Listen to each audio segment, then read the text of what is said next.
Hello, this is Sheryl McCoy, and I'm going to speak with you about an online resource that has been around for a long time that you could use in your classroom no matter what grade you teach or if you teach adults.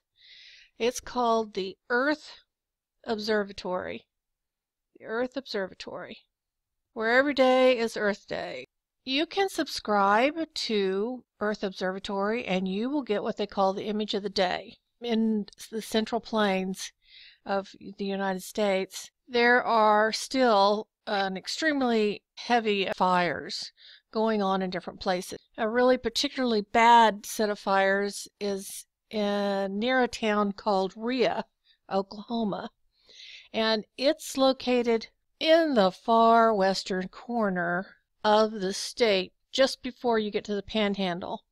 The Panhandle is right here. If you've ever seen the map of Oklahoma, come down. This is the top of Texas.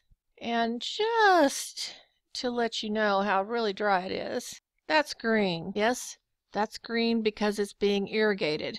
They're pumping water out and throwing it into the hot air and growing something.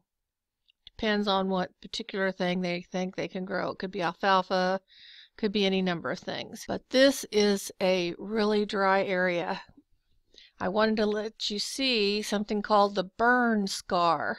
Burn scar. As you can see, I highlighted it so you can see this dark area here. This is where the fires have already been and they're contained. And this is just north of a town called Woodward. If you continue on south, you come right down here, and this is where the fire is continuing to rage. This can be picked up by satellite photos.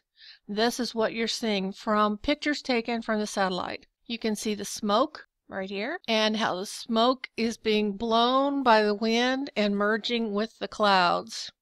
You'll see there's another burn scar.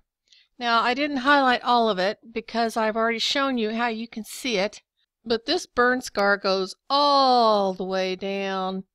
This would be towards the middle of the state, west of Oklahoma City, the capital of Oklahoma. These are extensive fires. You can see small roads. See these little patchwork, this little patchwork of squares? Those are mile or section markers.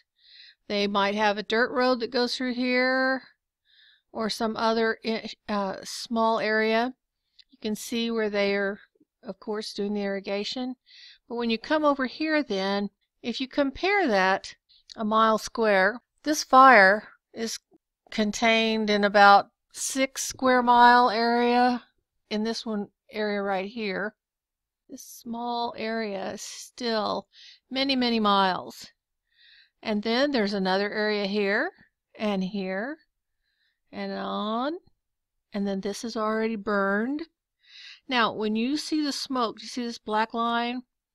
That's the shadow that they're showing, that's showing up in the satellite image. You can see some shadow from the cloud here, maybe, or that could be more burn scar. Now, why am I showing you this? For several reasons. Say you're an English teacher. You could use this to speak about what's happening, and maybe what caused it to happen, how it could have been prevented, where should the people go, maybe think of some ideas that could be helpful. What if this happened to you? You don't have to go into all the scientific details. You can speak to people about discussion points. Now, if you teach math, you could possibly talk about the square miles and sections and how much that's contained and how we use this for the U.S. survey system. You could figure out the total number of acres, and then you could find out how much that might be considered a cost or not. You don't have to take it into the economics area, but you could. If you're a history teacher, you could use this image and show your students where and how Oklahoma became a state and talk about a variety of different things as For one thing, are we headed back into another Dust Bowl? I don't see much green here, and most of the green that you do see here is artificial. This is artificial. There's a few spots of green that would be along a band of probably a ridge band where the water might collect so plants would grow. Other than that, it's pretty much brown. Are we headed into the Dust Bowl? You could have some projects that go along with this. This could be the jumping off spot, and then you can go from there. If you're a science teacher, well, sky's the limit. You could talk about a wide variety of things. For instance, you could talk about how we got this image and the satellites and the images that they take and how that helps us keep track of weather and other related earth science topics. You could talk about various parts of the fire. You could talk about how the fire is spreading and what's causing it to spread. For instance, you can see this is blowing off this way, but the wind is probably not as direct as it could be. It's probably coming out of the north-northwest instead of the west. If it was coming out of the west, where would the plume of smoke be? You could talk to your students about that. Now, these are all topics that I would use with any children that were maybe like 4th grade and up. You go into more detail as they become older. Or in younger children, you could just talk to them about, where is this place? What is this fire? Does this affect other animals? What happens to the animals that live there?